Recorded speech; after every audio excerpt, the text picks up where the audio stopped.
Some memories never leave you, no matter how far you run. Daniel McCready learned this the hard way when he returned to his father's old veterinary clinic after 30 years away. He was just 12 when he watched his dad treat a sick farm dog. In this same dusty yard, the dog had strange lumps on its neck that kept growing bigger. When those lumps finally burst open, what came out wasn't pus or infection.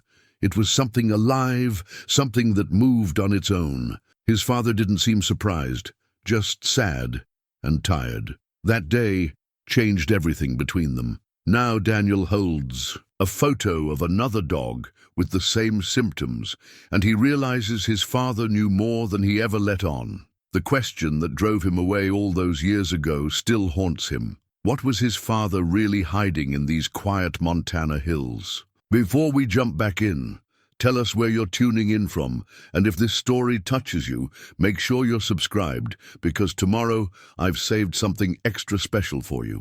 The call had come at 3 in the morning, piercing through the comfortable hum of Daniel McCready's Seattle apartment. He'd built a good life there, a successful veterinary practice specializing in exotic animals, a modern clinic with state-of-the-art equipment, and clients who paid well for his expertise with their unusual pets. At 62, he'd earned his reputation as the go-to veterinarian for wealthy collectors and zoo consultations.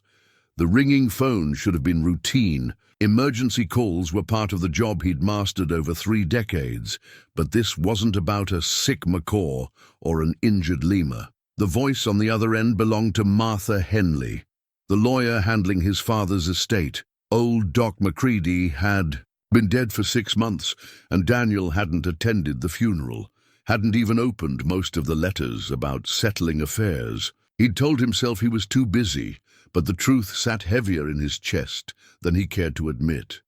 "Mr. McCready, I'm sorry to call so late, but there's been a break-in at your father's clinic," Martha had said, her voice carrying the particular weariness of small-town officials dealing with big-city relatives. "Sheriff's Department needs someone from the family to assess what might be missing. Could you come out this week?" Now, 18 hours later, Daniel stood in the gravel parking lot of McCready Veterinary Services, feeling every one of his 62 years. The building looked smaller than he remembered, but then again, everything did when you returned to childhood places with adult eyes. White clapboard siding had faded to a tired cream, and several shutters hung at odd angles. The red metal roof showed patches of rust, and weeds pushed through cracks in the concrete steps leading to the front door. The mountains rose behind the clinic like sleeping giants, their peaks still crowned with snow despite the late spring. Warmth. This was big sky country, where the horizon stretched so far it made a person feel both infinite and insignificant at the same time. Daniel had forgotten how the air tasted different here, thinner, cleaner, carrying scents of pine and wildflowers that his Seattle lungs had grown unaccustomed to. He pulled the keys from his jacket pocket, noting how they felt foreign in his palm, despite 40 years of handling similar brass shapes. The front door stuck, warped by decades of Montana weather, and he had to put his shoulder into it before the lock finally turned. The smell hit him first. Not the antiseptic sterility of modern veterinary clinics, but something warmer and more complex. Iodine and leather, old wood, and the lingering ghost of countless animals. Dust motes danced in the afternoon sunlight, streaming through windows that hadn't been cleaned in months. The waiting area held the same mismatched chairs his father had salvaged from church sales and estate auctions, their upholstery worn smooth by anxious pet owners and restless children. Behind the reception desk, patient files still lined metal cabinets in his father's methodical system. Daniel ran his finger along the tabs, reading familiar surnames: Bradley, Morrison, Hutchins, families he'd known as a boy, ranchers and farmers who'd trusted his father with their animals for 40 years. A pang of guilt twisted in his stomach. These people had probably expected the son to take over, to carry on the McCready name in veterinary medicine. Instead, he'd fled to the city the day after high school graduation and never looked back. The examination rooms felt like stepping into a time capsule. The same stainless steel tables, the same glass cabinets filled with bottles and instruments. His father had been methodical about maintaining his equipment, and everything appeared to be in working order despite months of neglect. On the wall hung his veterinary degree from Colorado State, dated 1962, alongside certificates from continuing education courses and a few photographs of successful treatments, a prize bull, a champion cutting horse, a three-legged dog that had gone on to live 10 more happy years. In one photo, Daniel recognized his 12-year-old self standing beside his father in the clinic's side yard. He wore a serious expression, trying to look professional in his small lab coat, a gift his father had given him for his birthday that year. The boy in the picture had believed he'd follow in his father's footsteps, had dreamed of the day when the sign outside would read, "McCready and Son, Veterinary Services." That dream had died on a summer afternoon 30 years ago, right here in this building. Daniel moved to his father's office, a small room crammed with filing cabinets, medical texts, and the accumulated paperwork of a lifetime practice. The desk was an ancient oak piece, scarred and stained but solid as bedrock. Sitting in his father's chair felt like putting on clothes that didn't quite fit, familiar but wrong somehow. The break-in that had prompted his visit seemed almost half-hearted. A few drawers had been rifled through and some papers scattered, but nothing of obvious value appeared to be missing. The petty cash box remained untouched, and expensive surgical instruments still occupied their designated places. Whoever had been here was looking for something specific, something they either found or gave up searching for. "Thought I might find you here." Daniel turned to see a woman in the doorway, her silver hair pulled back in a practical ponytail. She wore jeans and a flannel shirt, work boots that had seen honest use. Her face was lined but kind, with the sort of permanent tan that came from decades of outdoor work. "Sarah Kellerman," she said, extending a calloused hand. "Used to be Sarah Mitchell when you knew me. I run the diner in town now." The name clicked into place, bringing with it a rush of memories. Sarah Mitchell, 2 years older than him, who'd helped her family run cattle on the spread adjacent to the clinic property. She'd been the first girl he'd ever kissed behind the grain elevator during the county fair. "Sarah," he said, standing to shake her hand.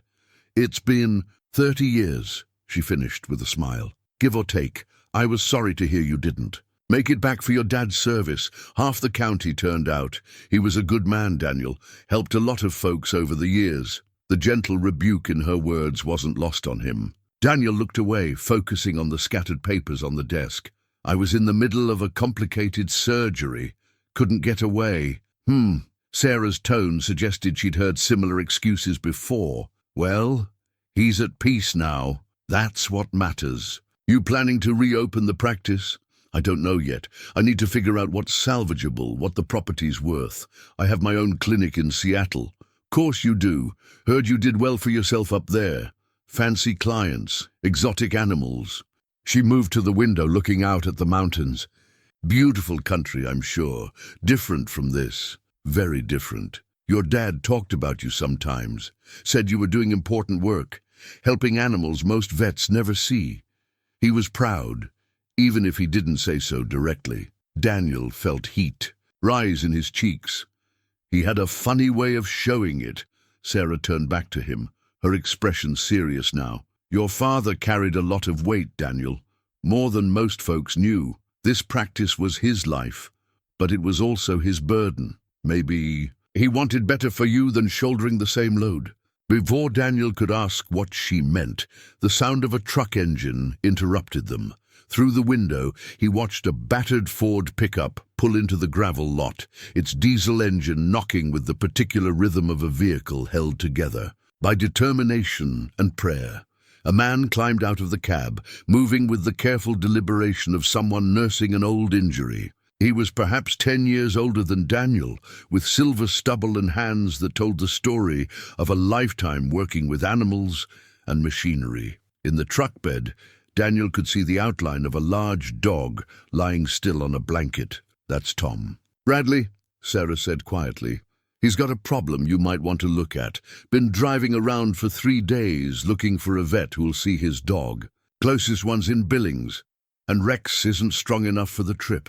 Daniel watched as Tom gently lifted the border collie from the truck bed. Even from this distance, he could see the animal's distress, the way it held its head, the labored breathing, and something else, something that made his breath catch in his throat. "Sarah," he said, his voice barely above a whisper, "what's wrong with the dog's neck?" She looked at him strangely. "Some kind of swelling," Tom says. "Started about a week ago and keeps getting worse. Strange thing is, it's the same symptoms old Jake Morrison's hound had last month and the Hutchins cattle dog before that. None of the animals made it." Daniel's hand moved unconsciously to his jacket pocket where he'd been carrying a photograph for the past 6 months. He'd found it tucked into his father's final letter, the letter he'd only opened on the plane. Ride from Seattle. The photo showed a golden retriever lying on an examination table, its neck grotesquely swollen with lumps that looked almost alive under the skin. On the back, in his father's careful handwriting, "When this happens again, you'll know what to do. I'm sorry I couldn't prepare you better. The journal is in the basement. Dad." "Daniel." Sarah's voice seemed to come from far away. "You look like you've seen a ghost." Tom Bradley was at the front door now, struggling to support his sick dog. Through the window, Daniel could see the border collie's neck clearly. The swelling was identical to what he remembered from 30 years ago, identical to the photograph in his pocket. His hands shook as he unlocked the front door and held it, open for Tom. The farmer's weathered face was etched with the particular desperation of someone watching a beloved animal suffer. "Mr. McCready, I heard you might be back in town. I know your dad's been gone for a while, but Rex here is in bad shape, and I don't know where else to turn. Your father, he was the only one who ever seemed to understand when animals got sick. Like this." Daniel looked down at the border collie in Tom's arms. Rex's intelligent brown eyes met his, and in them Daniel saw the same mixture of pain and trust he'd witnessed 30 years ago in a golden retriever named Sadie. The dog's neck was swollen with irregular lumps that seemed to pulse with their own rhythm, just like before. "Bring him into examination room 1, Daniel heard himself say, though his mouth felt dry as cotton. "Let me take a look." As Tom carried Rex into the clinic, Sarah touched Daniel's arm. "You sure about this? You look spooked." Daniel watched father and dog disappear into the examination room and felt the weight of 30 years of running settle on his shoulders like a lead blanket. Whatever had happened to Sadie, whatever his father had known and kept secret, was happening again. "Sarah," he said, "my dad ever mention anything about keeping journals? Medical records he might have stored separately?" "Your father was methodical about his records, kept everything organized, catalogued." "Why?" Daniel pulled the photograph from his pocket and showed it to her. Her face went pale as she recognized what she was looking at. "When was this taken?" "I don't know, but I think it's connected to what's happening now." He looked toward the examination room where he could hear Tom talking softly to his sick dog. "I think it's connected to why I really left this place." Sarah studied his face for a long moment. "Daniel, whatever your father knew, whatever he was protecting you from, running away didn't make it disappear. Maybe it's time to stop running and start facing whatever's been waiting for you here." Through the thin walls, Rex whimpered softly, and Daniel felt 30 years of carefully constructed distance crumble. He was no longer Dr. McCready of Seattle, successful exotic animal specialist. He was 12 years old again, standing in this clinic, watching something impossible happen. To a dog named Sadie, the question wasn't whether he was ready to face his past. The question was whether his past would give him a choice. Daniel's hands trembled as he pulled on latex gloves, muscle memory from thousands of examinations warring with the sick dread pooling in his stomach. Rex lay panting on the examination table, his black and white coat damp with fever sweat.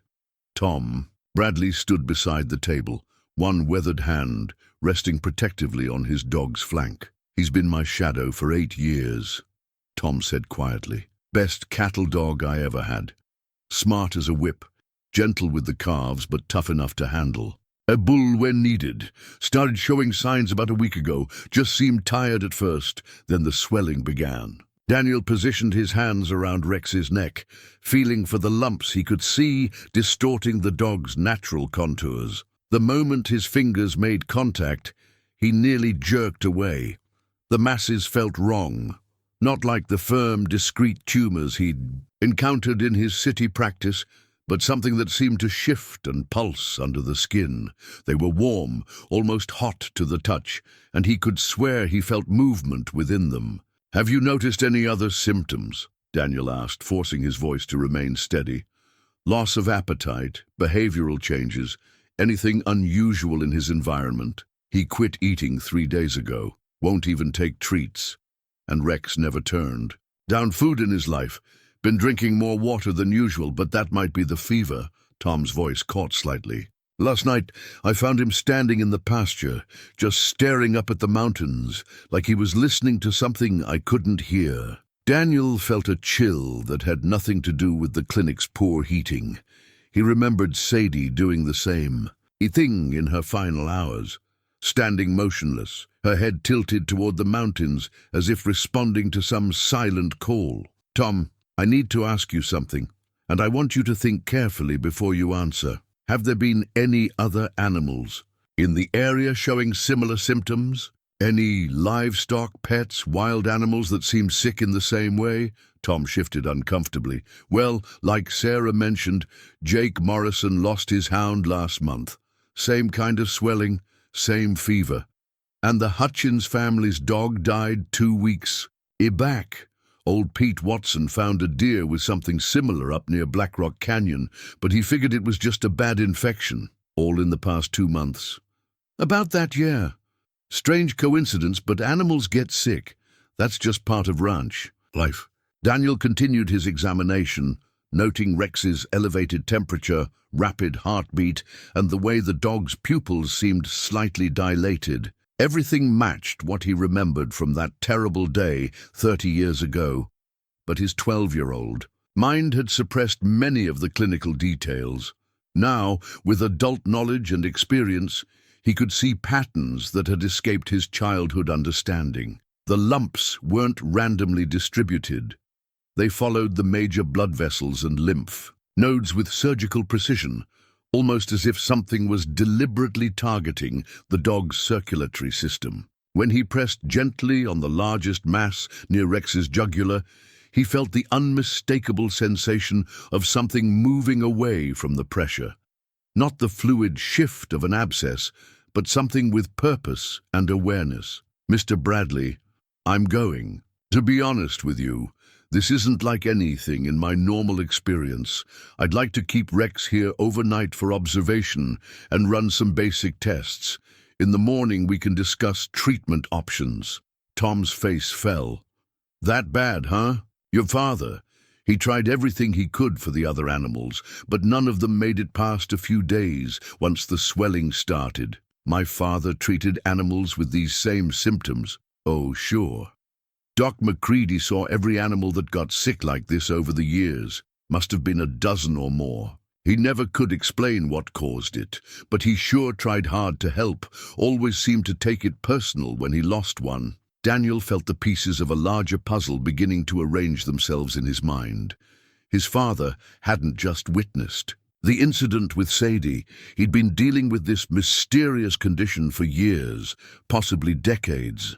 The careful silence that had driven Daniel away might not have been shame or denial, but something else entirely. After Tom left with promises to return in the morning, Daniel found himself alone with Rex in the quiet clinic. The dog had settled into an uneasy sleep, his breathing shallow but steady. Daniel pulled a chair next to the examination table and simply sat, studying the animal's condition and trying to reconcile what he was seeing with everything he knew about veterinary medicine. Sarah appeared in the doorway with 2 cups of coffee from her diner.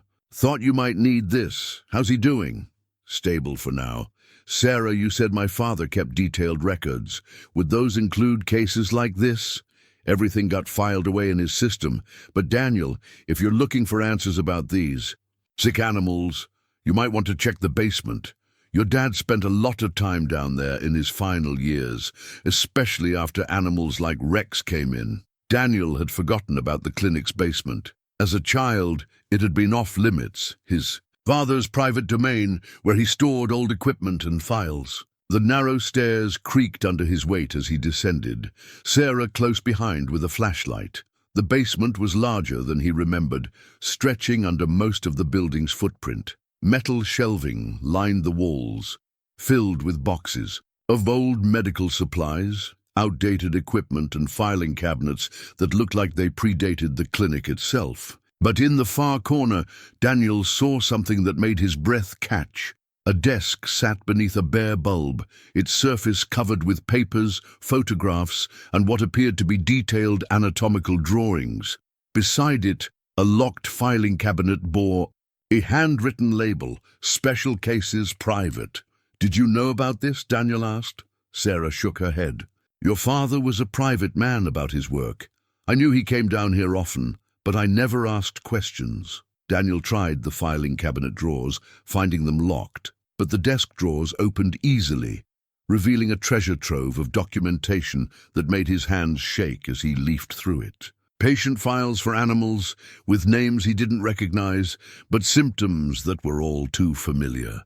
Detailed drawings of the lumps and masses, with notes about their internal structure and behavior, and photographs, dozens of them, showing the progression of the mysterious condition in various animals over what appeared to be several decades. At the bottom of the largest drawer, wrapped in an oiled cloth, he found what his father's letter had mentioned, a leather-bound journal with private medical notes, McCready, embossed on the cover. The first entry was dated 35 years ago, shortly after his father had established the clinic. Daniel read with growing amazement and horror as his father's careful handwriting described encounter after encounter with animals suffering from the same mysterious condition that now afflicted Rex. "Sarah, listen to this," he said, reading from an entry dated 15 years ago.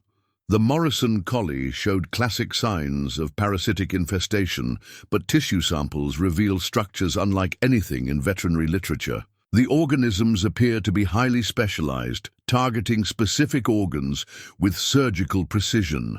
Most concerning is their apparent coordination. Multiple specimens seem to respond to external stimuli simultaneously, suggesting some form of collective behavior." Sarah moved closer, reading over his shoulder. "Parasites? That doesn't sound like any infection I've heard of." Daniel flipped through more pages, finding increasingly detailed observations and theories. His father had documented everything: the geographic distribution of cases, seasonal patterns, even atmospheric conditions during outbreaks. What emerged was the picture of a man desperately trying to understand something that defied conventional veterinary science. "Look at this," Daniel said, pointing to a detailed map tucked between the journal's pages. Red circles marked locations where affected animals had been found, and they weren't random. They formed a clear pattern radiating outward from a central point in the mountains northeast of town. "That's near the old Black Rock mine," Sarah said. "Been closed for 20 years now, but folks still stay away from that area. Bad luck, they say." Daniel found the entry that mentioned Sadie, the golden retriever from his childhood. His father's clinical description of that day matched Daniel's traumatic memories, but included details he'd never known. The parasites that had emerged from Sadie's ruptured neck hadn't simply died. They'd moved with purpose, trying to reach water before his father had managed to contain them. Subject appeared to be responding to external stimulus during final stage. Daniel read aloud. "Parasitic. Organisms showed coordinated behavior, suggesting possible hive intelligence. Disposal required special protocols to prevent environmental contamination. Present during episode. Traumatic response significant. Consider relocating boy to prevent future exposure." The words hit Daniel like a physical blow. His father had wanted to send him away, not out of anger or disappointment, but to protect him from whatever was happening in these mountains. The cold distance that had driven Daniel to flee had been his father's misguided attempt at love. "Daniel," Sarah said quietly, "there's something else you should see." She was holding a manila envelope that had been tucked into the back of the journal. Inside were official-looking documents with government letterheads, correspondence between his father and various federal agencies, and what appeared to be signed agreements stamped with classifications Daniel didn't recognize. The most recent letter was dated only 2 months before his father's death. It was brief and to the point.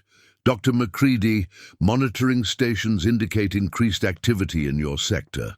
Prepare for possible emergence event. Standard protocols remain in effect. Maintain operational security." It was signed by someone called Dr. Elizabeth Hayes from something called the Agricultural Disease Surveillance Division. Daniel sank into his father's basement chair, the weight of revelation pressing down on him like a physical force. His father hadn't just been treating mysterious animal diseases, he'd been part of some kind of government operation, monitoring and containing something that posed a threat significant enough to warrant federal oversight.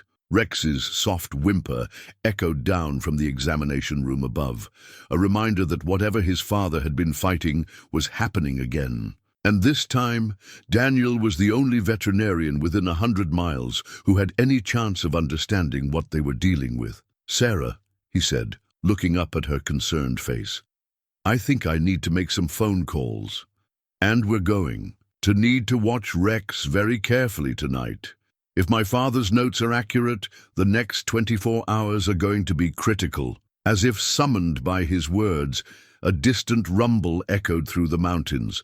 Not thunder, but something deeper and more sustained. Through the basement's small window, Daniel could see Rex raise his head in the examination room above, ears pricked toward the sound that seemed to come from the direction of Black Rock Canyon. The dog's eyes reflected the dim light, and for just a moment, Daniel could swear he saw intelligence there that was alien and vast and utterly wrong. Daniel spent the night in his father's office chair, dozing fitfully while monitoring Rex through the open doorway. Every few hours, he checked the dog's vital signs and examined the progression of the neck swellings. The lumps were definitely growing, but slowly. Nothing like the rapid deterioration described in his father's earlier cases. At dawn, he spread his father's topographical map across the examination table, weighing down the corners with medical instruments. The red circles, marking outbreak locations, formed an unmistakable pattern when viewed from above. They radiated outward from Black Rock Canyon in rough concentric rings, with the most recent incidents occurring in the outermost circle, closest to town. Sarah arrived at 7, with coffee and fresh biscuits from her diner, finding Daniel hunched over the map with a magnifying glass. "Find anything useful?" she asked, setting down the breakfast. "Look at this," Daniel said, pointing to the pattern. "It's not random at all. The incidents spread outward over time, almost like ripples in a pond, and according to my father's notes, they happen in cycles, periods of several years with no cases, then sudden clusters like what we're seeing now." Sarah studied the map, her rancher's eye quickly grasping the geographic implications. "If that pattern holds, we should expect more cases closer to town in the coming weeks. That's what worries me. Rex is from the Bradley Ranch, which puts him right here." Daniel pointed to a spot on the map, in the next ring moving inward. "If my father's observations are correct, we're looking at the beginning of a new outbreak cycle." The phone rang, interrupting their analysis. Daniel hesitated. The clinic had been closed for months, and he wasn't technically licensed to practice in Montana anymore. But something about the urgent, repeated ringing made him answer. "McCready, veterinary," he said, surprised by how natural the words felt. "Dr. McCready, this is Janet Hutchins. I heard you were back in town, and I was hoping, well, our cattle are acting strange, and I wondered if you might take a look." Daniel remembered the Hutchins family from his childhood, good people who ran a small operation in the foothills. What kind of behavior are you seeing, Mrs. Hutchins? They won't come down from the high pasture. Been up there for 3 days now, just standing in a group, all facing the same direction toward the mountains. My husband tried to drive them down yesterday, but they won't budge. And the strangest thing, they're all facing toward Black Rock Canyon. Daniel's blood ran cold. According to his father's notes, unusual behavior in livestock often preceded the parasitic outbreaks by several days. Mrs. Hutchins, have you noticed any of the animals showing signs of illness, fever, swelling, loss of appetite? Not yet, but that's what has me worried. Our dog went the same way last month, started acting peculiar before he got sick. My husband thinks I'm being foolish, but I remember your father always said to trust your instincts with animals. I'll come out this afternoon and take a look. In the meantime, keep the cattle isolated in that pasture if possible. Don't try to force them down until I can examine them. After hanging up, Daniel found Sarah watching him with a knowing expression. "You're staying, aren't you?" she said. "Taking over the practice?" "I don't know yet, but I can't walk away from this, not if there's a chance it's going to spread. Your father would be proud." Before Daniel could respond, Rex lifted his head and let out a low whine, not of pain but something closer to longing. The dog was staring toward the mountains with the same intense focus the Hutchins cattle were displaying. "That's new," Daniel murmured, making a note in his father's journal.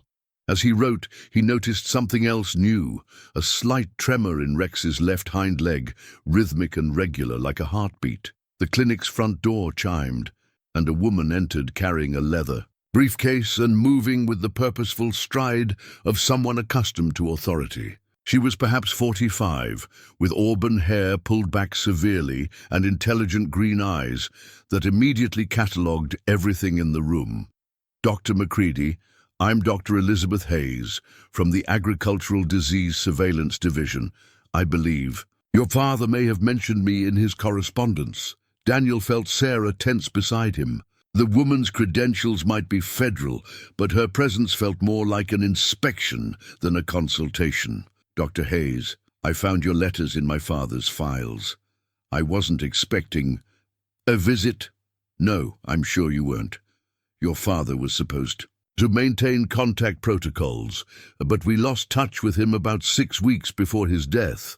When our monitoring stations started showing increased activity in this sector, I came to investigate personally." "Monitoring stations?"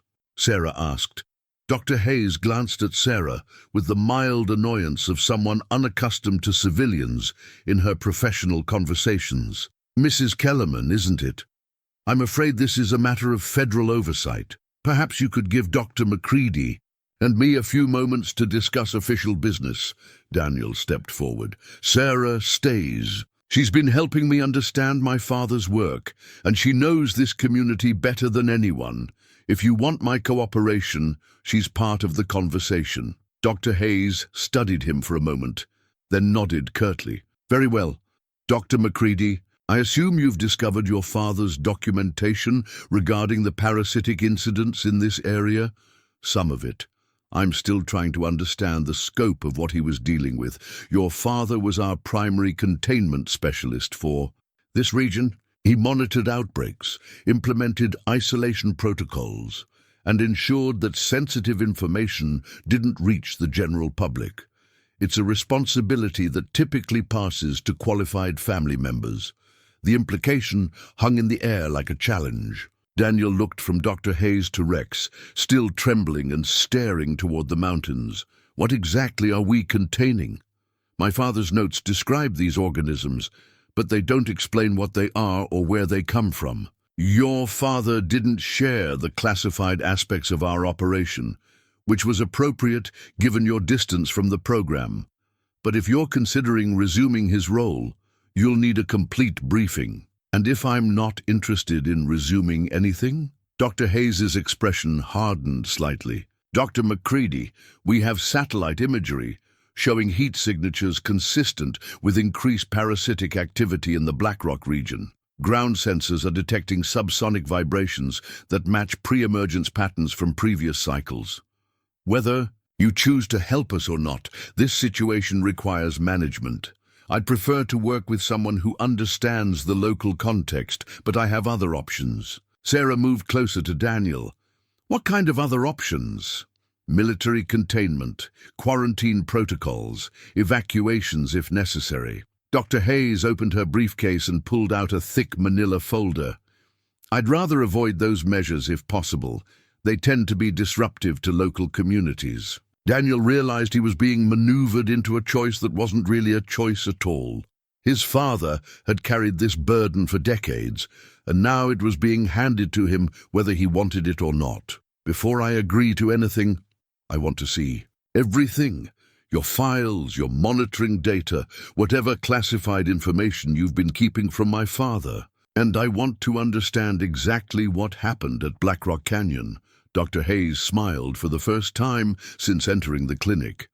I was hoping you'd say that. There's a lot your father couldn't tell you, Daniel.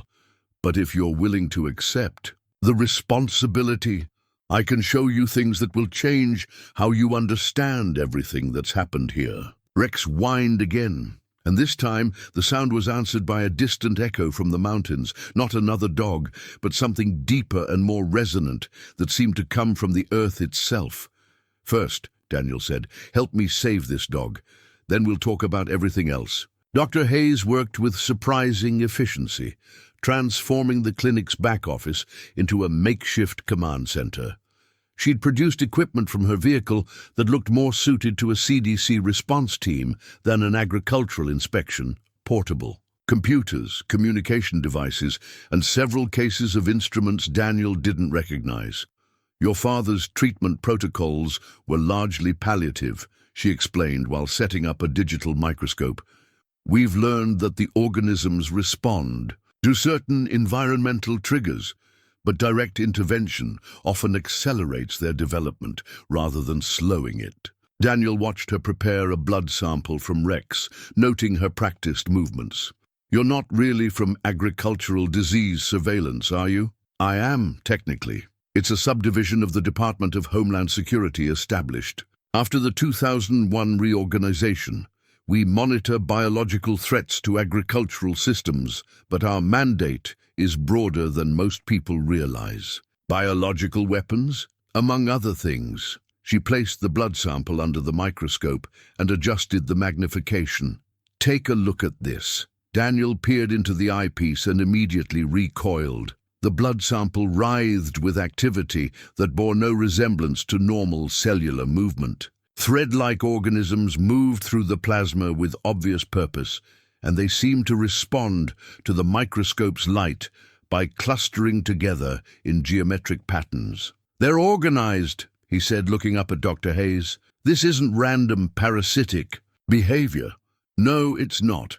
Your father's documentation over the years helped us understand that we're dealing with something that displays collective intelligence. Individual organisms communicate with each other and coordinate their activities in ways that suggest a form of biological networking. Sarah, who had been quietly observing from the corner, stepped forward. You're talking about these things, like they're from another planet. Dr. Hayes paused in her work. Mrs. Kellerman, what I'm about to tell you is classified information that could have serious legal consequences if shared inappropriately. Are you prepared for that responsibility? Sarah looked at Daniel, who nodded encouragingly.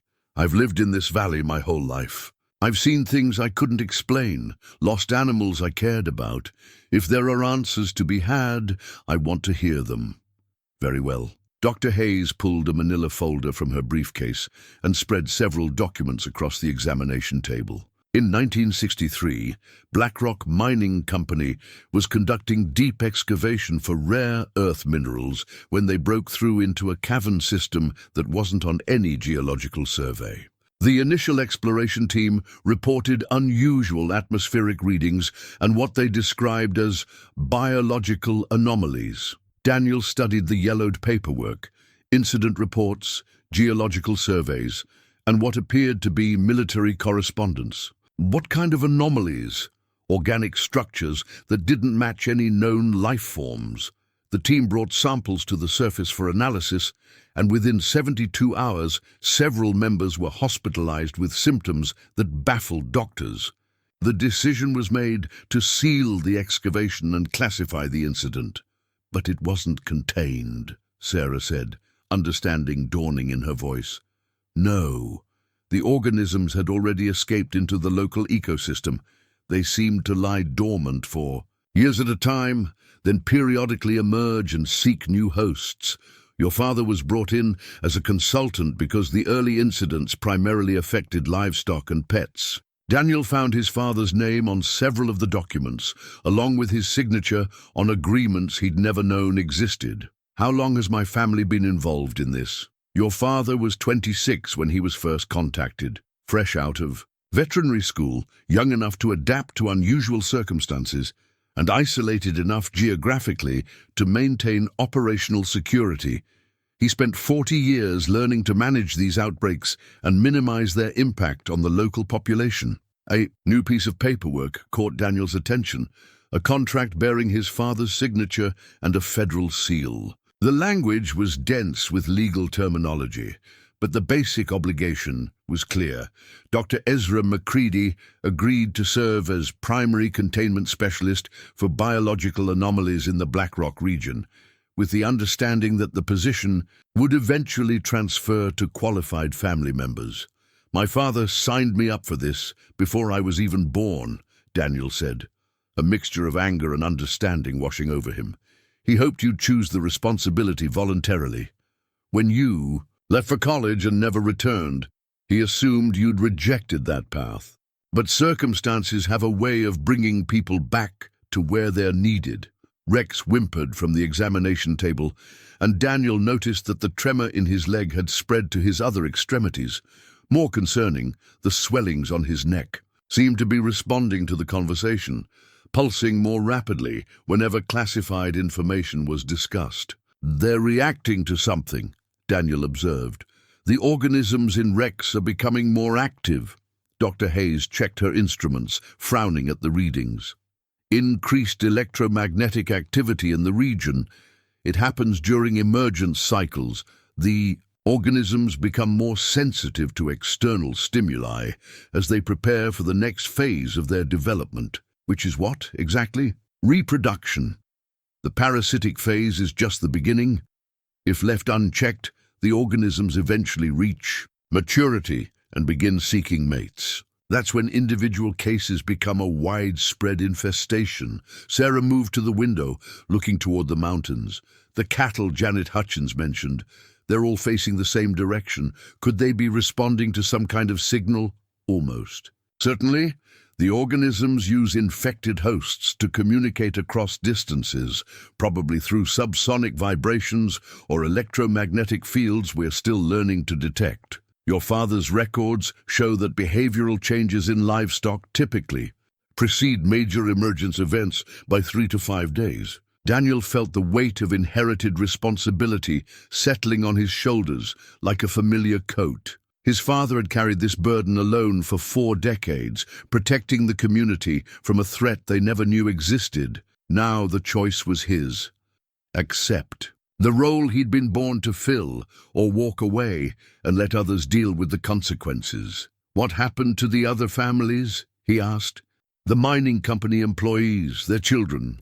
Surely some of them are still in the area. Dr. Hayes's expression grew somber. The Morrison, Bradley, and Hutchins families all had members working for BlackRock when the incident occurred. They've been part of the monitoring network ever since, though most don't fully understand what they're watching for. They just know to contact the local veterinarian when animals start showing certain symptoms. And if I refuse, if I walk away like I did 30 years ago, then we implement containment protocols that don't rely on local cooperation. Military quarantine, evacuation of at-risk populations, and direct intervention by federal agencies. It's messier, more disruptive, and it tends to raise questions we'd prefer not to answer publicly. Through the window, Daniel could see Tom Bradley's truck pulling into the parking lot. The rancher climbed out slowly, his face carrying the resigned Expression of a man preparing for bad news.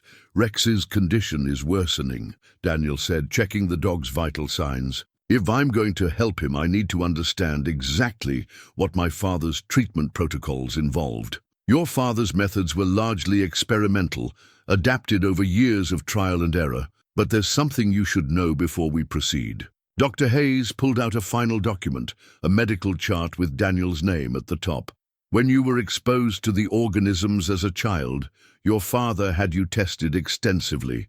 You showed unusual resistance to infection, possibly due to genetic factors or early exposure. It's one of the reasons the program wanted you involved. Daniel stared at the medical chart, recognizing his father's handwriting in the notes. Everything, his childhood exposure, his father's protective distance, even his eventual escape to Seattle had been part of a larger pattern he was only now beginning to understand. Rex whined again, and this time Daniel heard it not as a sound of distress, but as a call for help from an animal caught in circumstances beyond its understanding. Just like him, show me the protocols, he said quietly, all of them. Dr. Hayes opened a sealed case and withdrew what looked like a modified veterinary syringe, its barrel filled with an iridescent blue fluid that seemed to shift colors in the clinic's fluorescent lighting. This is a synthetic compound your father helped develop over 20 years of research. It doesn't kill the organisms. We learned early that direct assault only makes them more aggressive. Instead, it disrupts their communication pathways and forces them into dormancy. Daniel examined the syringe carefully. The fluid inside moved with an oily consistency that reminded him uncomfortably of the organisms he'd seen under the microscope. How does it work? The organisms rely on biochemical signals to coordinate their behavior. This compound interferes with those signals, essentially jamming their ability to function as a collective. Individual parasites become confused and retreat to a dormant state. Tom Bradley knocked on the clinic door, his weathered face etched with worry. Daniel could see him through the window, hat in hand, preparing himself for the conversation no pet owner wanted to have. "Let him in," Daniel said. "If I'm going to do this, Tom deserves to understand what's happening to his dog." Dr. Hayes looked alarmed. "Dr. McCready, operational security requires Tom's family has been part of this monitoring network for 60 years. He has a right to know why." When Tom entered, his eyes immediately went to Rex, who was now trembling continuously. The border collie's neck swellings had grown noticeably larger, and his breathing had become more labored. "How's he doing, Doc?" Daniel chose his words carefully. "Tom, what I'm about to tell you is going to sound incredible, but I need you to listen with an open mind.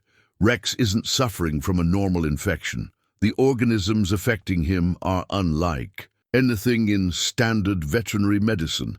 Tom's expression grew grim, but not surprised. "Like what happened to my grandfather's cattle back in '63. Dr. Hayes and Daniel exchanged glances. "You know about that?" Daniel asked. "Family stories. Grandpa worked for the mining company when they hit that cavern. Said they found things down there that weren't meant to see daylight. Lost half his herd that summer, and the government men came around asking questions nobody was supposed to." "Answer." Sarah moved closer to Tom. "Why didn't you ever say anything?" "What was there to say?" "Doc McCready, Daniel's father, he always took care of things when animals got sick like this. We figured if he could handle it, that was enough for us. Some knowledge isn't meant for sharing around the dinner table." Daniel felt a surge of respect for the quiet courage these ranching families had shown over the decades they'd lived with. This threat, watched their animals suffer and die, and trusted his father to protect them from something they didn't fully understand. "Tom, I'm going to try a treatment that might help Rex, but I need you to understand the risks. These organisms are aggressive, and sometimes medical intervention can trigger defensive responses. You do whatever you think is best, Doc. Rex is..." "Family," Daniel prepared the injection while Dr. Hayes monitored her instruments. According to the protocols, the synthetic compound needed to be administered directly into the largest parasitic mass, where it could spread through the organism's communication network most effectively. As the needle penetrated Rex's neck, the dog's entire body went rigid. For a moment, Daniel feared he'd caused a fatal reaction. Then Rex's eyes rolled back, showing only whites, and a sound emerged from his throat that no dog should be able to make, a deep, resonant hum that seemed to vibrate through the floor. "That's new," Dr. Hayes said, checking her readings. "I'm seeing massive electromagnetic activity from the injection site." The humming grew louder, and Rex's body began to convulse in a rhythm that matched the sound. Through the clinic windows, Daniel could hear answering calls from the mountains, not animal sounds, but something deeper and more primal that seemed to come from the earth itself. "It's working," Daniel said, watching as the swellings on Rex's neck began to shrink visibly. "The organisms are retreating." But even as Rex's condition improved, Dr. Hayes' instruments were registering alarming changes in the surrounding environment. "Daniel, I'm reading increased activity from multiple sources in the Black Rock region. It's like the treatment triggered a response from the entire population." Tom stood beside the examination table, one hand resting on Rex's head as the dog's breathing gradually returned to normal. "Doc, there's something else you should know. This morning my neighbor Jake found 3 of his cattle dead in the upper pasture. Same symptoms as Rex, but they went downhill fast overnight." "Where exactly?" Dr. Hayes demanded, pulling out her topographical map. Tom pointed to a location that made Daniel's blood run cold.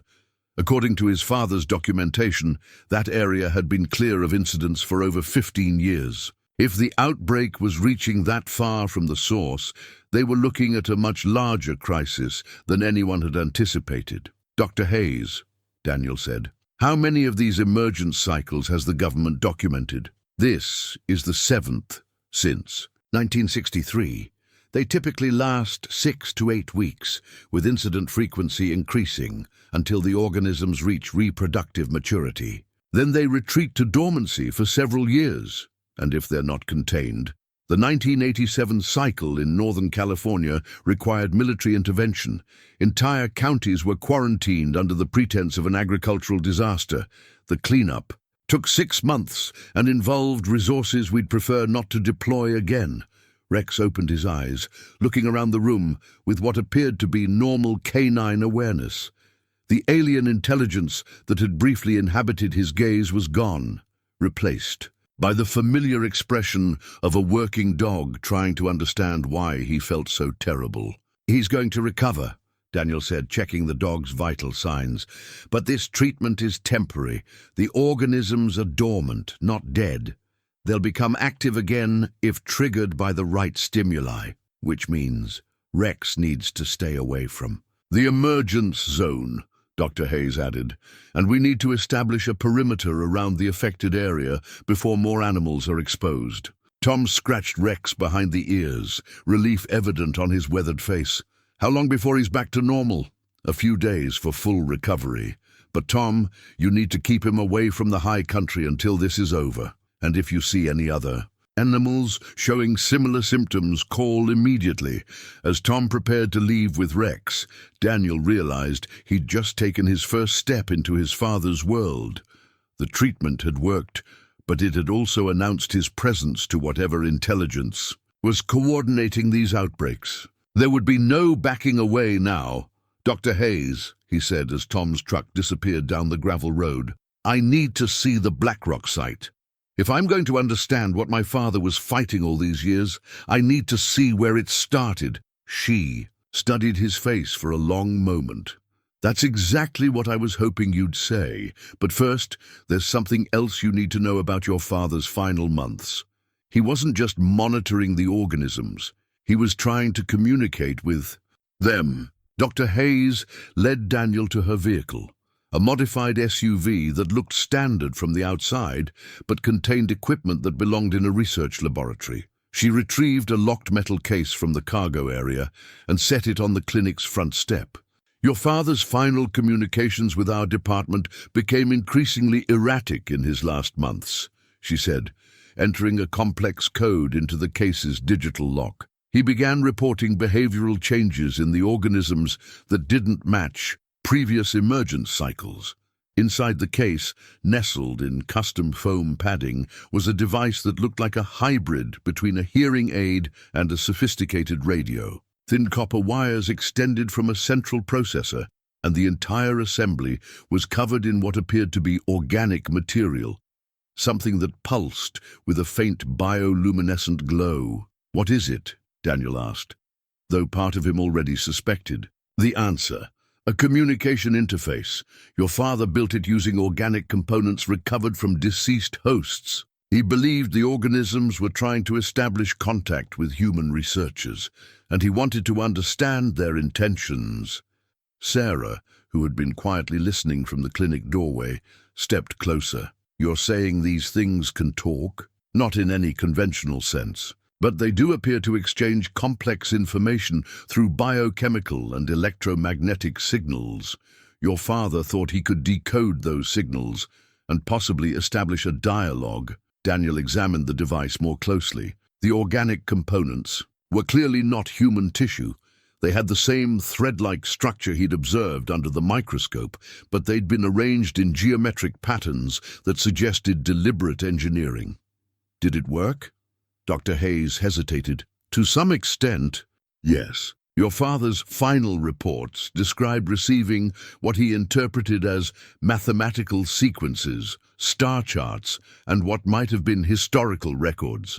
But the experience appeared to be taking a psychological toll." She pulled out a manila envelope that Daniel recognized immediately, his father's handwriting on the outside, addressed simply to Daniel. "He left this with specific instructions that it only be given to you if you chose to continue his work," Dr. Hayes said.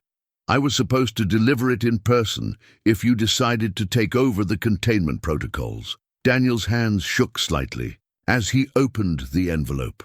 Inside was a single sheet of paper covered in his father's familiar script, but the handwriting was less steady than he remembered, with corrections and marginal notes that suggested an urgency bordering on desperation. "My dear son," the letter began, "if you're reading this, it means the mountain is waking up again, and you've chosen to stand where I stood for 40 years. I'm proud of you, and I'm sorry for the burden I'm passing on. By now, Dr. Hayes has told you about the organisms, about BlackRock, about the government's involvement. What she hasn't told you, because I never told her, is that these creatures aren't invaders, they're refugees. The communication device I built allowed me to understand fragments of their history. They came here fleeing something else, something that destroyed their original world.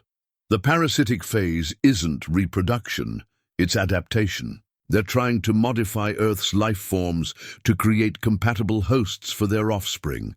They're not malicious, Daniel. They're desperate, and they're dying. Each emergent cycle is weaker than the last. They know their species is failing, and they're looking for a way to ensure survival that doesn't require destroying their hosts. I believe they were trying to communicate a proposal, a form of symbiosis that could benefit both species. I ran out of time to complete the work, but you have advantages I never had. Your childhood exposure gave you genetic markers that might allow for deeper communication.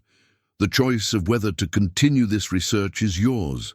But remember, sometimes the greatest service we can provide is to listen to those who cannot speak for themselves. The device is calibrated to your biological signature. If you choose to use it, be careful. The line between communication and contamination is thinner than you might think. All my love and hopes for your future, Dad. Daniel read the letter twice, before looking up at Dr. Hayes, who was watching his face intently. "You knew about this?" he asked. "I suspected your father was withholding information, but I didn't know the extent of his independent research. From our perspective, the organisms represent a biological threat that needs to be contained. Your father apparently came to see them as potential partners. Sarah moved closer to Daniel. What do you think? Could your father have been right? Before Daniel could answer, the clinic phone rang again. Dr. Hayes answered this time, her expression growing increasingly grim as she listened to the caller. Understood, she said finally. We'll be right there. She hung up and turned to Daniel. That was the State Emergency Management Office. They're getting reports of unusual animal behavior across 3 counties. Livestock abandoning their normal grazing areas, pets displaying aggressive behavior, and wildlife gathering in unprecedented numbers near Black Rock Canyon. How unprecedented? Satellite imagery shows approximately 10,000 animals converging on the area. Everything from deer and elk to domestic cattle and horses. They're all moving toward the old mine site, and they're not responding to normal deterrents. Daniel felt a chill that had nothing to do with the mountain air. According to his father's notes, large-scale animal gatherings had preceded every major emergence event since 1963, but 10,000 animals represented a concentration far beyond anything previously documented. It's starting, isn't it? Sarah said quietly. The big emergence your father was worried about. Dr. Hayes was already packing her equipment. If your father's timeline projections were accurate, we have perhaps 72 hours before the organisms reach reproductive maturity. After that, containment becomes exponentially more difficult. Daniel looked at the communication device, then at his father's letter. For 40 years, his father had fought to contain these outbreaks using methods that treated the organisms as a threat to be suppressed. But what if there was another way? Dr. Hayes, what would happen if we tried to communicate with them? If we attempted to negotiate some kind of settlement instead of just containing them? That's not within my authority to authorize. My mandate is containment and public safety. But if it worked, if we could find a solution that didn't require military intervention or decades of secrecy. Dr. Hayes studied him for a long moment. Your father asked me the same question 6 months ago. I told him then what I'm telling you now. The risk is enormous. If communication attempts fail, we could trigger a massive outbreak that overwhelms our containment capabilities. And if we don't try, if we just keep fighting the same battle my father fought for 40 years, then we maintain the status quo. Occasional outbreaks, controlled responses, minimal public exposure. It's not elegant, but it's worked so far. Daniel pocketed his father's letter and picked up the communication device. It felt warm in his hands, and he could swear he felt a faint vibration through the organic components. Sarah, I need you to make some calls. Contact the Hutchins, the Morrisons, anyone else whose animals have been affected over the years. Tell them to meet us at the clinic tonight. If we're going to try something different, they deserve to be part of the decision. Daniel, Dr. Hayes warned, you're talking about violating protocols that have been in place for 60 years. I'm talking about finishing what my father started. He spent 40 years learning to fight these organisms. Maybe it's time to learn to listen to them instead. The clinic felt different with 7 people crowded into the small waiting area. Janet and Robert Hutchins sat beside Jake Morrison and his wife, while Tom Bradley occupied a corner chair with Rex lying quietly at his feet. These were the faces of families who had lived with this secret for generations, their weathered features reflecting decades of unspoken understanding. Dr. Hayes stood near the reception desk, her federal credentials suddenly seeming less impressive in the presence of people who had been dealing with this crisis since before she was born. Daniel had positioned himself in the center of the room, his father's communication device resting on the examination table where everyone could see it. Before we go any further, Daniel said, I think it's time everyone understood exactly what we're dealing with. Dr. Hayes, would you show them the classified documentation? Dr. Hayes hesitated, then opened her briefcase and spread the Black Rock mining documents across the table.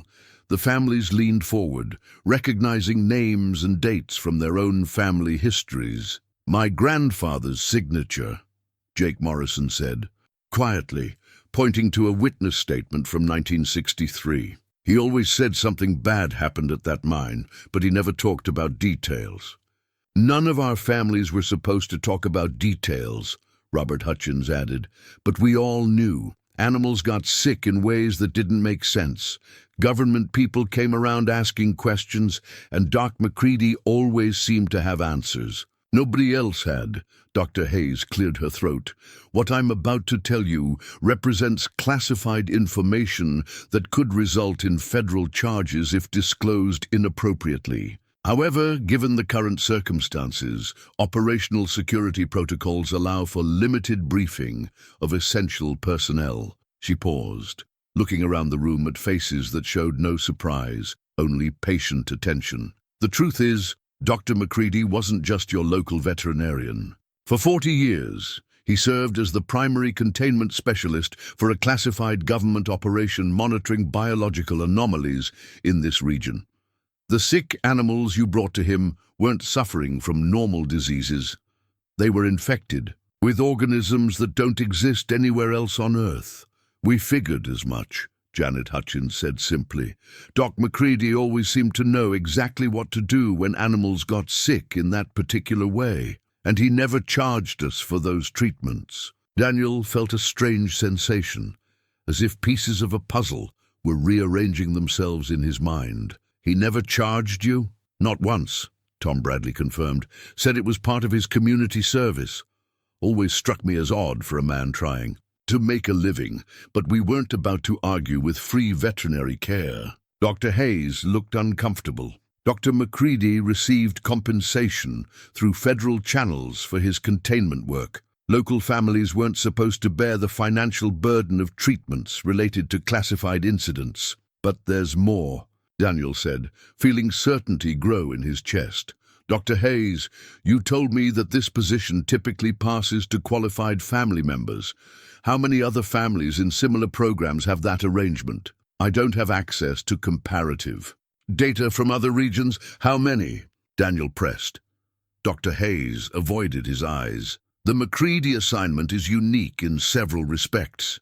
Sarah, who had been listening quietly from the doorway, stepped forward. Daniel, what are you thinking? I'm thinking my father wasn't recruited for this job randomly. And I'm thinking my childhood exposure to these organisms wasn't an accident. Daniel picked up the communication device, noting how it seemed to respond to his touch with increased luminescence. Dr. Hayes, when exactly was my father first contacted by your agency? 1962, shortly after he completed his veterinary degree. 6 months before the Black Rock incident? Dr. Hayes' silence was answer enough. My father didn't happen to be in the right place when the mining incident occurred, Daniel continued, understanding flooding through him. He was already here, already working for you. The question is why? Robert Hutchins leaned forward in his chair. Doc McCready moved here the summer before the mine opened. Said he was looking for a place to start a rural practice, but he seemed to know an awful lot about the area for someone who'd never been here before. And he knew exactly which families to connect with, Jake Morrison added. Made friends with. Our grandfathers real quick, like he already knew who he needed to work with. Daniel felt the weight of revelation settling on him like a physical burden. Dr. Hayes, what exactly happened in 1963? The real story, not the official version. Dr. Hayes looked around the room at the faces of people whose families had been keeping secrets for 60 years and seemed to reach a decision. Your father wasn't brought in after the Black Rock incident. He was part of the team that caused it. The words hung in the air like smoke from an extinguished fire. Daniel felt his understanding of everything. His father, his childhood, his own role in this. Story crack and reshape itself. What do you mean, caused it? The mining operation was a cover. Your father was part of a research team investigating reports of unusual biological activity in this region. Indigenous tribes had stories about sleeping spirits in the mountains, and geological surveys showed anomalous readings from deep cave systems. The excavation was designed to reach those caves and investigate what was down there. Tom Bradley's voice was barely above a whisper. They woke something up on purpose. The theory was that controlled exposure would allow for proper scientific study. Your father was there as a biological specialist, specifically to assess and treat any animal subjects that might be affected by contact with unknown organisms. But it went wrong, Sarah said. Catastrophically wrong. The organisms were far more complex and aggressive than anyone anticipated. The research team lost containment within hours of first contact. Several team members were infected. The local ecosystem was compromised, and emergency protocols had to be implemented to prevent a wider outbreak. Daniel stared at the communication device in his hands, understanding now why it responded so readily to his touch.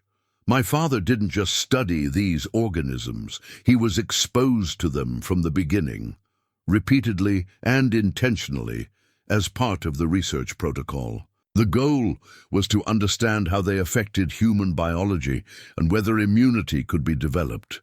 Your father volunteered for experimental treatments that gave him resistance to infection, and those genetic changes were passed to me. That was the hypothesis. You weren't just accidentally exposed as a child, Daniel. You were part of a longitudinal study to determine whether acquired immunity could be inherited. The room fell silent, except for the sound of Rex's gentle panting and the distant hum of Dr. Hayes's monitoring equipment. Daniel looked around at the faces of his neighbors, seeing his own shock and understanding reflected in their expressions. So none of this was coincidence, he said finally. My father's work, my childhood exposure, even my return here now, it was all part of a plan. A plan that's been 60 years in the making, Dr. Hayes confirmed. Your father's real assignment wasn't just to contain these outbreaks. It was to develop a permanent solution. The communication device, his research into organism behavior, even his attempts at dialogue, all of it was designed to prepare for this moment. What moment? Dr. Hayes opened her briefcase and pulled out a thick folder marked with classification. Stamps Daniel didn't recognize. The organisms are dying, Daniel. Each emergent cycle is weaker than the last, and our projections suggest they have perhaps 1 or 2 reproductive opportunities left before their species becomes extinct. And that's bad because desperate species don't go quietly. Intelligence agencies have been monitoring similar situations worldwide, and the pattern is consistent. When these organisms face extinction, they attempt one final massive emergence, a last attempt to find suitable hosts for their entire remaining population. Daniel felt cold understanding wash over him. That's what's happening now. This isn't just another cycle. This is their final stand. Which is why you're here, Daniel, not just to continue your father's work, but to finish it. You're genetically equipped to survive direct contact with the organisms, and you have access to 4 decades of research data. If there's going to be a solution that doesn't require military intervention and mass casualties, it has to come from you.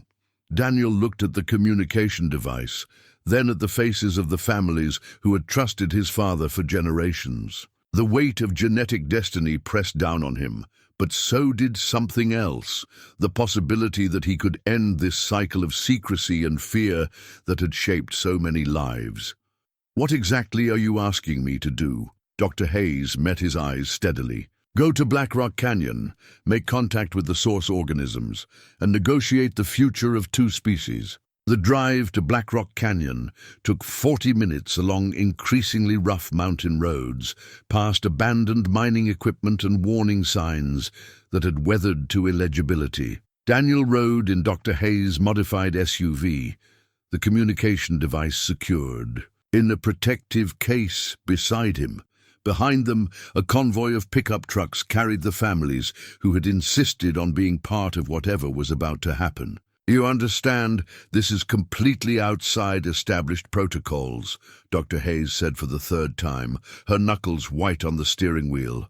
If this goes wrong, I don't have contingency plans. My superiors are expecting a standard containment. Report, not news that we've made first contact with a potentially hostile species. They're not hostile, Daniel replied, studying his father's notes one final time. They're afraid. There's a difference. Through the windshield, they could see the Black Rock Canyon entrance ahead, a gaping wound in the mountainside where decades of excavation had carved away the natural rock face. What struck Daniel immediately was the sheer scale of animal gathering that satellite imagery had only hinted at. Hundreds of deer, elk, and mountain sheep dotted the hillsides around the canyon, all facing the same direction. Domestic cattle and horses stood among them, their normal territorial behaviors seemingly suspended by whatever force was calling them. "Jesus!" Tom Bradley's voice crackled over the radio. "I've never seen anything like this." Daniel counted at least 30 different species in his immediate view, all displaying the same unnatural stillness. Birds perched motionless on fence posts and dead tree branches. Even insects seemed to hover in geometric patterns rather than following their normal flight paths. "They're waiting," Sarah observed from the back seat, "like they're all listening to the same signal." Dr. Hayes parked the SUV near a cluster of abandoned mining buildings, their windows dark and equipment long since removed. The other vehicles formed a loose semicircle, and the families climbed out with the careful movements of people, approaching something they couldn't quite comprehend. Daniel stepped out of the SUV and immediately felt the difference in the air. It was charged, almost electric, with an undercurrent of sound so low it was felt more than heard. The communication device in his hand grew noticeably warmer, its organic components pulsing with increased activity. "It's responding to something," he said, showing Dr. Hayes the device. "The organisms are more active here." "Proximity to the source," she confirmed, checking her instruments. "I'm reading massive electromagnetic activity from the canyon entrance. Whatever's down there, it's been building energy for days." Jake Morrison walked to the edge of the gathering animals, noting how they allowed his approach without showing fear or aggression. "They're not scared of us. It's like they don't even see us as separate from whatever they're responding to." "Because we're all connected," Daniel said, understanding dawning in his voice. "The organisms don't distinguish between infected and uninfected hosts. To them, we're all part of the same biological system." Robert Hutchins pointed toward the canyon mouth. "Look there. Something's moving." At first, Daniel thought it was a trick of the light, shadows shifting in the depths of the excavated canyon. But as his eyes adjusted, he could see that something was indeed emerging from the underground passages, not the thread-like parasites he'd observed under the microscope, but something far larger and more complex.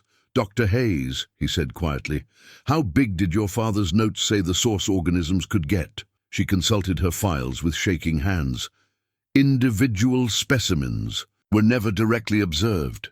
All previous contact was with what he termed scouts or probes, smaller organisms sent to assess environmental conditions. What emerged from the canyon defied easy description. It was roughly cylindrical, perhaps 8 feet long and 3 feet in diameter, moving with undulating motions that suggested both intelligence and purpose. Its surface seemed to shift between organic and mineral textures, sometimes appearing metallic, sometimes resembling living tissue.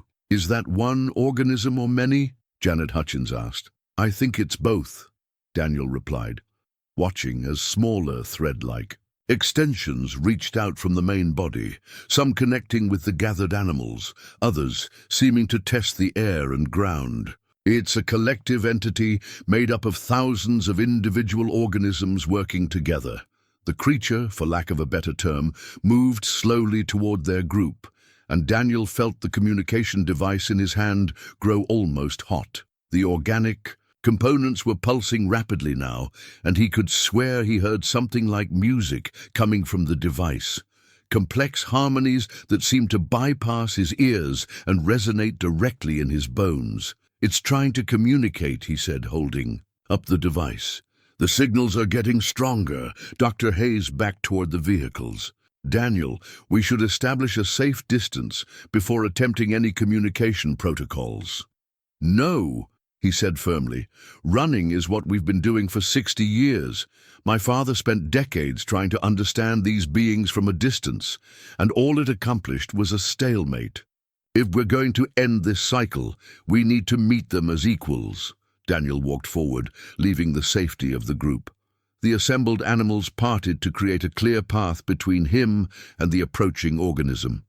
Each step felt weighted with the accumulated hopes and fears of 3 generations of families who had lived with this secret. When he was within 20 feet of the creature, it stopped moving and seemed to focus its attention on him. Up close, Daniel could see that its surface was covered with intricate patterns that shifted and changed like living circuitry. Thread-like extensions reached toward him, stopping just short of physical contact. The communication device in his hand was now pulsing in sync with the creature's movements. And the music he'd been hearing resolved into something more complex, mathematical sequences, star charts, and what might have been historical records, just as his father had described. But beneath the data, Daniel sensed something else, profound. Loneliness and desperate hope. They're not trying to invade, he called back to the group. They're asking for help. Through the device, images flooded Daniel's mind. He saw vast cities under alien stars, beings of light and energy who had achieved harmony between technology and biology. He witnessed the arrival of something else, a darkness that consumed worlds and left nothing but silence in its wake. The desperate flight across impossible distances, seeking refuge on a world that might offer sanctuary. They're refugees, he said, his voice thick with emotion. Their world was destroyed, and they've been searching for somewhere safe to continue their species. But they can't survive in our environment without modification, and we can't survive the modifications they need to make. The creature extended one of its appendages further, and this time Daniel didn't pull back. The contact was electric, but not painful, more like touching a live wire that carried information instead of current. Through that connection, Daniel experienced what the organisms had been trying to communicate for decades. They had tried parasitic infection, hoping to gradually adapt human biology to their needs. When that failed, they had attempted to modify animal hosts. Each time, the incompatibility between their biology and Earth's resulted in the death of the host. But there was another possibility, one that required trust and cooperation instead of conquest and adaptation. Symbiosis, Daniel breathed, understanding flooding through him. They're not trying to replace us or control us. They want to merge with us, create a hybrid species that can survive in both environments. Behind him, he heard Dr. Hayes speaking urgently into her radio. "This is Hayes. I need to speak with Director Morrison immediately. We have a situation that requires immediate authorization for non-standard contact protocols." But Daniel was no longer listening to the human conversations around him. Through the device and his direct contact with the creature, he was experiencing a form of communication that transcended language. The organisms were showing him their proposal, a joining of consciousness and biology that would preserve both species while creating something entirely new. The risks were enormous. The process would be irreversible, and there was no guarantee that human consciousness would survive the merger intact. But the alternative was the extinction of an entire species and the continuation of a cycle of fear and secrecy that had already consumed too many lives. "Daniel," Sarah called out, "your hands are glowing." He looked down and saw that she was right. Where his skin contacted the creature's appendage, a soft bioluminescence was spreading up his arm. It didn't hurt, but he could feel changes beginning. At the cellular level, modifications that were already starting to alter his human biology. "This is it," he said, looking back at the assembled families. "This is the choice my father never got to make. We can try to maintain the status quo, keep fighting the same battles for another 60 years, or we can trust these beings and attempt something that's never been done before." Tom Bradley stepped forward, Rex beside him. "What exactly are you proposing, Doc?" "Voluntary symbiosis. They choose willing human partners and attempt to create a hybrid consciousness that can serve as ambassadors between our species. It would mean the end of the parasitic infections, but it would also mean some of us cease to be entirely human. Doctor. Hayes finished her radio conversation and approached the group. I've been authorized to support whatever decision you make, Daniel, but I need you to understand. This choice affects more than just our local community. If you're successful, it could change the future of human evolution. Daniel felt the organism's presence in his mind growing stronger, but it wasn't invasive or controlling. It was patient, hopeful, and willing to wait for his decision. Around them, the thousands of gathered animals watched with the same patience, as if all of nature was holding its breath for his answer. The question isn't whether we're ready for this, Daniel said finally. The question is whether we're brave enough to choose evolution over extinction for both species. The bioluminescence had spread to Daniel's shoulder, and with it came a flood of sensations that his human nervous system had never been designed to process.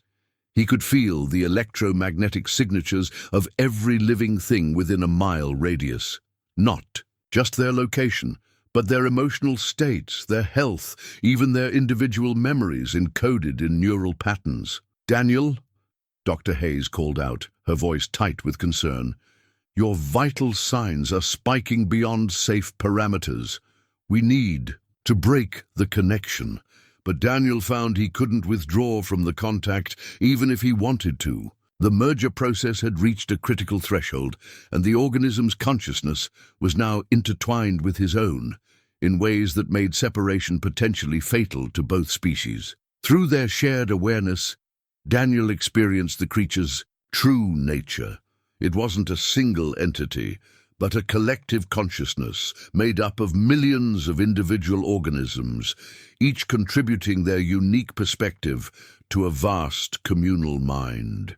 They had been the guardians of their original world, shepherding evolution and maintaining the delicate balance between technology and biology that had allowed their civilization to flourish for eons. The darkness that had destroyed their world came from within, a faction of their own species that had rejected symbiosis in favor of domination. They had created weapons of pure entropy, devices that could unravel the very fabric of reality. In their hubris, they had torn apart the dimensional barriers that kept their universe stable. They're not just refugees, Daniel said, his voice, carrying harmonics that shouldn't have been possible for human vocal cords. They're the survivors of a civil war that destroyed an entire dimension. Tom Bradley stepped closer, Rex whining softly at his side. The border collie could sense the changes happening to Daniel, and his confusion was evident in every line of his body. Doc, you're scaring the animals, Tom said quietly. Daniel looked around and realized that the vast gathering of wildlife was responding to his transformation. The smaller creatures, birds, rabbits, insects, were backing away, while the larger animals showed signs of distress. Only Rex seemed to recognize something familiar in Daniel's changing presence. They remember, Daniel said, understanding flooding through the hybrid consciousness he was becoming. Rex and the other animals who were infected, they carry genetic markers from their exposure. They can sense what I'm becoming. Through the merged awareness, Daniel perceived the true scope of what the organisms were proposing. It wasn't just individual symbiosis, but the creation of a new form of consciousness that could exist in both dimensions simultaneously. The hybrid beings would serve as bridges between realities, allowing both species to survive the eventual collapse of dimensional barriers that the original war had set in motion. But the process required perfect willing cooperation from both sides. Any resistance, any attempt to dominate or control, would result in the catastrophic failure that had destroyed their homeworld. Sarah, Daniel called out, his enhanced vision allowing him to see the patterns of fear and fascination playing across her face. I need you to make a choice. The merger process is most stable when it happens between individuals who trust each other completely. She stepped forward without hesitation. What do you need me to do? Take my hand. Let them explain the process to you directly. Dr. Hayes moved to intervene. Dr. McCready, we don't have sufficient data to determine the safety of multiple simultaneous mergers. The risk to both subjects could be the risk is existence itself, Daniel interrupted, his voice now carrying the harmonic complexity of the organism's communication patterns. If we don't establish stable hybrid consciousness within the next few hours, the dimensional damage from their homeworld will reach this reality. Everything we know will simply cease to exist. Through the shared awareness, Daniel could perceive the advancing wave of entropy that had been following the organisms across space and time.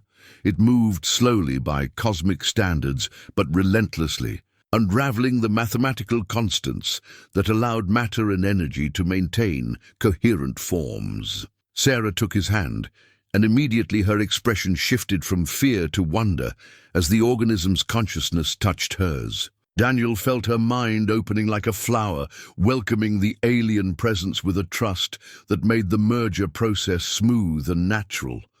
"Oh," she breathed, her eyes widening with understanding. "They're beautiful. They're not trying to take over. They're trying to save everyone." Through Sarah's connection, the organism was able to demonstrate the full scope of their proposal. The hybrid consciousness wouldn't replace human thought, but would expand it, allowing access to forms of perception and understanding that encompassed multiple dimensions of reality. Jake Morrison stepped forward next, then the Hutchins family, and finally Tom Bradley, with Rex still at his side. Each connection strengthened the collective awareness, and Daniel began to understand how the organisms had maintained their civilization for so long, through voluntary cooperation and shared consciousness that preserved individual identity, while creating something greater than the sum of its parts. But as the network of hybrid minds expanded, Daniel also became aware of something else approaching through the dimensional void. The entropy wave was accelerating, drawn by the same energy signatures that had allowed the organisms to survive their journey across realities. "Dr. Hayes," he said urgently, "contact your superiors. Tell them we need every available person with genetic markers from previous exposures. The more stable hybrid consciousness we can create, the better our chances of surviving what's coming." Through the merged awareness, Daniel perceived the approaching darkness not as an enemy to be fought, but as a force of nature to be redirected. The original civil war had been lost because both sides had tried to use violence against entropy itself. But perhaps a consciousness that existed in multiple dimensions simultaneously could find a different solution. The question was whether they had enough time to complete the merger process before the wave of destruction reached Earth.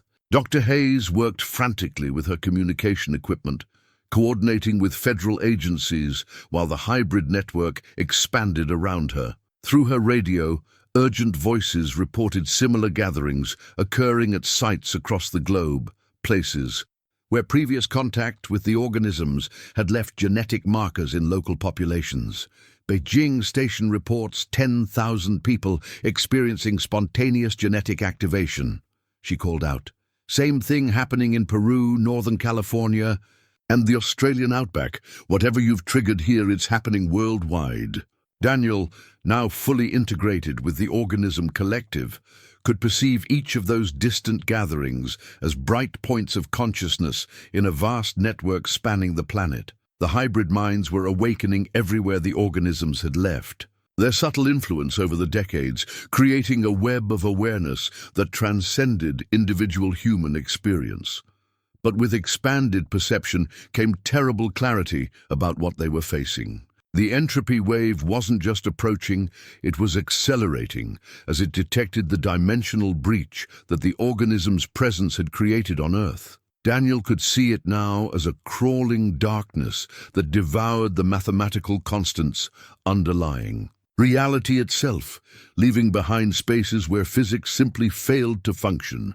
"How long do we have?" Sarah asked, her voice carrying the harmonic undertones that marked her successful integration with the collective. Through the shared consciousness, Daniel consulted calculations that spanned cosmic distances and temporal scales beyond human comprehension.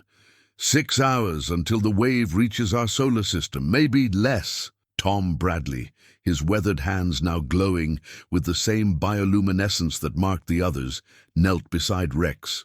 The border collie had stopped whining and now sat perfectly still, his eyes reflecting an intelligence that was both canine and something far more ancient. "Rex is part of it too," Tom said with wonder. "I can feel his thoughts mixing with mine. He understands what we're trying to do." The hybrid network was growing stronger with each new connection, but Daniel could sense that raw numbers weren't enough. They needed something more, a unifying purpose that could transform their collective consciousness from a passive receiver of alien knowledge into an active force capable of confronting entropy itself. "The solution isn't fighting the darkness," Daniel said, addressing both his human companions and the vast organism intelligence he was now part of. "It's creating something the darkness can't destroy." Through the network, he shared the insight that had been growing in his transformed consciousness. The entropy wave destroyed things by unraveling their fundamental patterns, but it couldn't affect patterns that existed in multiple dimensions simultaneously. The hybrid consciousness they were creating wasn't bound by the physics of any single reality. It could exist in the spaces between dimensions where entropy had no power. Jake Morrison, his farmer's pragmatism intact despite his transformation, asked the obvious question, "So what exactly are we supposed to do? Think really hard at cosmic destruction?" "Not think," Sarah replied, her enhanced perception allowing her to grasp concepts that would have been impossible for her human mind alone. "Create. We use the hybrid consciousness to generate new patterns of reality, stable configurations that can exist independently of any single dimension." Dr. Hayes, still maintaining her role as the connection to governmental authority, reported new developments through her radio. Military satellites are detecting massive energy discharges from the other gathering sites. "Whatever you're planning, it needs to happen soon. The president has been briefed and is asking for confirmation that this is our best chance for species survival." Daniel felt the weight of that responsibility settle across the entire network. Millions of hybrid minds around the world were looking to their group for guidance, since they had initiated the merger process and achieved the deepest integration with the organism collective. "Tell him yes," Daniel said, his consciousness now spanning both his individual human identity and his role as part of something immeasurably larger. "But also tell him that success means humanity, as we've known it, ceases to exist. We're not saving the human race, we're evolving into something entirely new." The moment of truth arrived as the entropy wave reached the outer edge of the solar system. Through the hybrid network's expanded senses, Daniel watched planets simply cease to exist as the darkness touched them, not destroyed, but erased from reality so completely that they had never been. But as the wave approached Earth, something unprecedented happened. The global network of hybrid consciousness reached critical mass and began generating patterns of existence that transcended dimensional boundaries. Instead of trying to resist the entropy, they embraced it, using its destructive force to power the creation of new forms of reality. Where the darkness touched the hybrid consciousness, it didn't find matter and energy to unravel. Instead, it encountered patterns of existence that existed in the spaces between realities, feeding off the entropy itself and growing stronger with each attempt at destruction. "It's working," Sarah breathed, her perception showing her the wave, beginning to slow as it encountered resistance it had never faced before. But the process required a final sacrifice. The hybrid consciousness could stabilize reality and save both species, but only by abandoning individual existence and merging completely into a collective entity that spanned multiple dimensions. Daniel felt his father's presence in the network, not as a memory, but as an actual consciousness that had been preserved in the organism collective since his death. Through that connection, he understood the final choice that had to be made. "Dad," he whispered through the collective awareness. "I'm proud of you, son," came the reply, carried on harmonics that touched every mind in the global network. "Now finish what we started." 6 months later, Dr. Elizabeth Hayes sat in what had once been Daniel McCready's clinic, now transformed into something that defied easy categorization. The building looked the same from the outside: white clapboard siding, red metal roof, the familiar sign that still read McCready Veterinary Services. But inside, organic patterns flowed across the walls like living circuitry, and the air hummed with energy that existed in multiple dimensions simultaneously. She was writing her final report, though she knew no classification level could adequately contain what had happened in these Montana mountains. The official version would speak of successful containment of biological anomalies and the establishment of new monitoring protocols. The truth was far more complex and infinitely more hopeful. "Dr. Hayes." The voice came from everywhere and nowhere, carrying harmonics that her human ears could barely process. "Are you ready for the quarterly assessment?" "Hello, Daniel," she said, speaking to the air.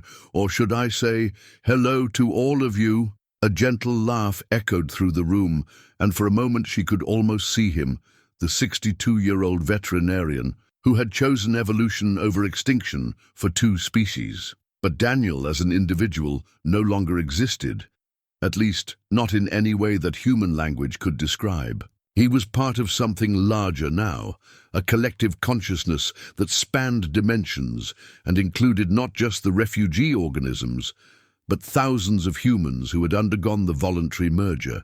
"We prefer the network," came the reply, though Daniel's individual perspective remains strong within the collective, as do Sarah's and Tom's and all the others who chose transformation. Dr. Hayes consulted her notes, though she suspected the network already knew everything she was going to ask. "The global integration appears to be proceeding smoothly. We're seeing improved environmental stability, enhanced disease resistance, in both humans and animals, and agricultural yields that exceed all previous records.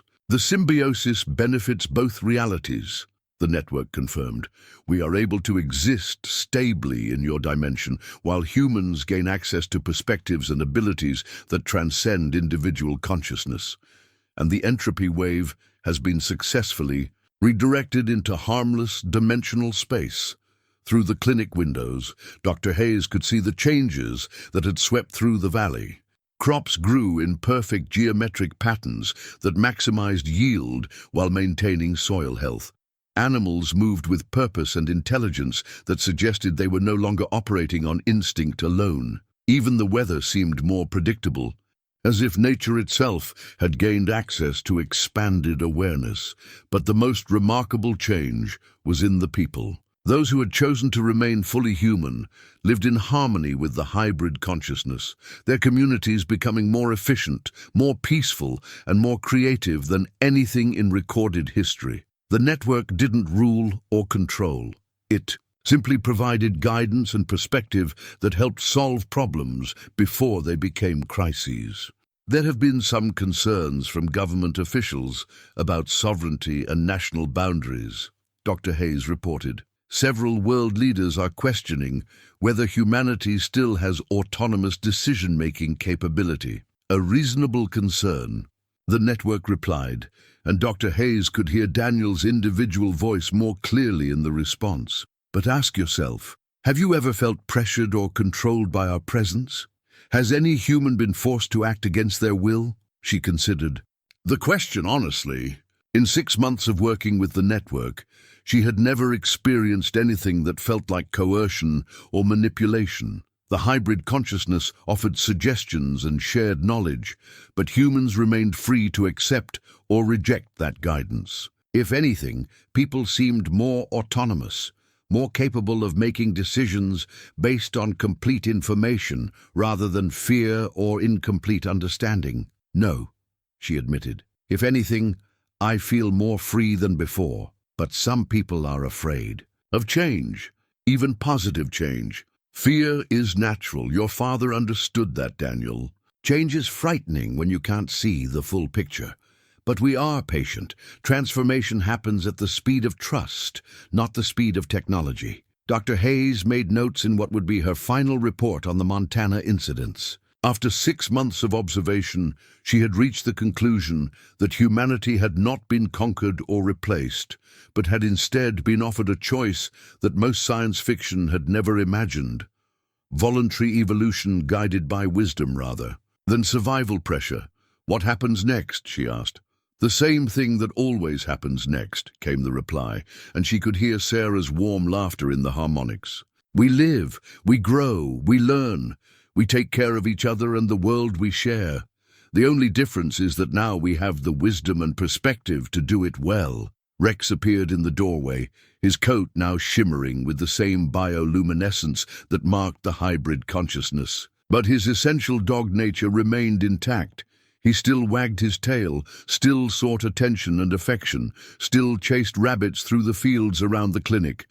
The merger had enhanced what he was, rather than replacing it. Tom wants to know if you're staying for dinner, Rex said, his voice carrying both canine enthusiasm and the deeper harmonics of the network. Sarah's making pot roast, and we thought you might like to join us before you return to Washington. Dr. Hayes smiled, no longer surprised by talking dogs or any of the other small miracles that had become commonplace in the valley. I'd like that very much.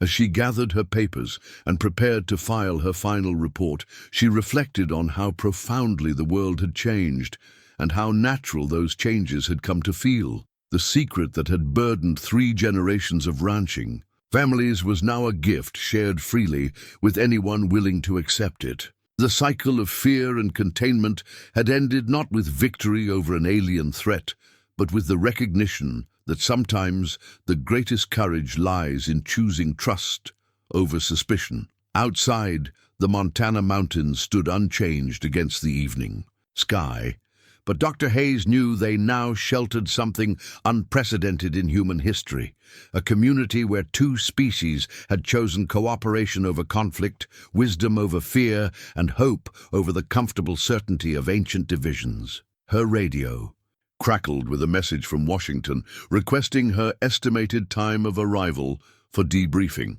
She turned down the volume and stepped outside to join a dinner where a veterinarian, who was no longer quite human, would share a meal prepared by a woman who existed in multiple dimensions, while a dog who could speak in harmonics played with children whose consciousness spanned realities. It was, she thought, exactly the kind of impossible happy ending that her father would have enjoyed.